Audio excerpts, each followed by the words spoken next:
when it comes to the pandemic, you had more than 60 portfolio companies involved in fighting COVID-19. So when it comes to diagnostics and drug development, how have the efforts of Chinese companies progressed, and how do they compare with global efforts? It's good to be on again. Thanks, Selena and Rish. I think, what's really interesting is before we compare to the global, I would also like to compare it with SARS, because during SARS days, China did not have any capability to develop the diagnostic tests. And within 2 to 3 weeks' time of the outbreak, China had over 100 diagnostic tests out, spanning from nucleic acid to antibody. And I think, given the technology platform, there's actually the antibody test actually has lower efficacy across the board. So I think China is actually doing really well. In fact, one of our companies is the only nucleic acid automation company in China approved right now. And as for drugs, I believe that. Go ahead. And for drugs, there are actually over 100 clinical trials ongoing in China, at least in the first month or so. And half of them are actually in TCM, traditional Chinese medicine, and half are repurposed drugs. And we have a couple of companies on that. But in fact, what's really interesting is China also has the capability to develop vaccine, which one of our companies, CanSino, is very much in the forefront of. So I think, the technological advancement that we've seen in the last 15 years in healthcare in China is really, very impressive. And it's particularly great to see that the private sector in healthcare are all coming together to try to fight COVID together. Nisa, when it comes to CanSino Biologics, which you just mentioned, they're one of the few companies already in clinical trials. What are the biggest challenges that this company faces as it progresses through those trials?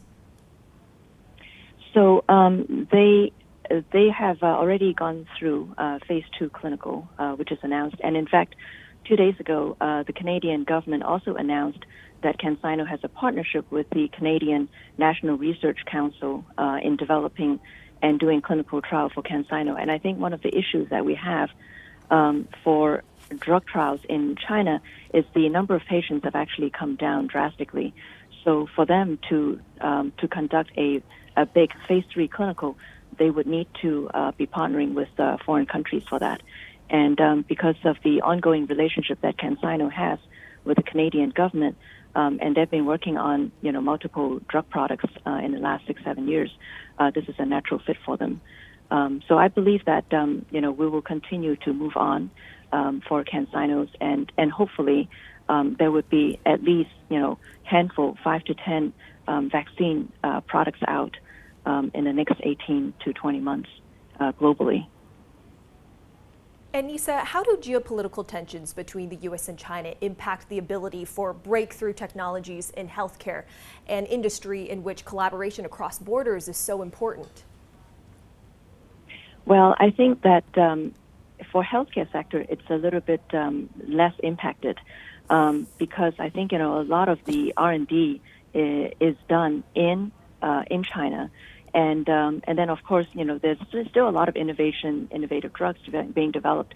And I think there are companies that have been working on in-licensing drugs, phase 2, 3 drugs from U.S. or Europe into China, and Zylab being one of them, and has done so very successfully. But at the same time, the biggest impact we see is that some of the healthcare entrepreneurs are rethinking whether or not they want to list their companies in U.S. So more and more are actually rethinking and actually thinking of listing in Hong Kong, and increasing the STAR board, as well as the recently changed Chinex regulation as well. So there are lots of options for the Chinese healthcare companies. Yes, Rish. Nisa, I just got to jump in before I ask you the next question, and it's just because we've got a bit of breaking news at the moment. We've got this medium-term lending facility unchanged. We've just had the central bank in China, the PBOC, conducting 100 billion yuan of 1-year MLF at 2.95%. So the rate is actually unchanged. Getting back to Nisa Leung now here as well. Times like this, Nisa, private equity, PE companies need money. How well are you funded? Well, we're very fortunate because we just raised a $1.1 billion Fund 7, amidst the COVID. And But I do see that in the first quarter this year, the investment by VC into tech and biotech in China has dropped 40% year on year. So we hope that this number will come down and there'll be more investment back into the VC, and entrepreneur. But at this moment, right now, it's actually a little bit difficult to ramp up quickly because it's very hard to arrange your meetings, and we're still having Zoom meetings and whatnot. But I think things will resume back a bit.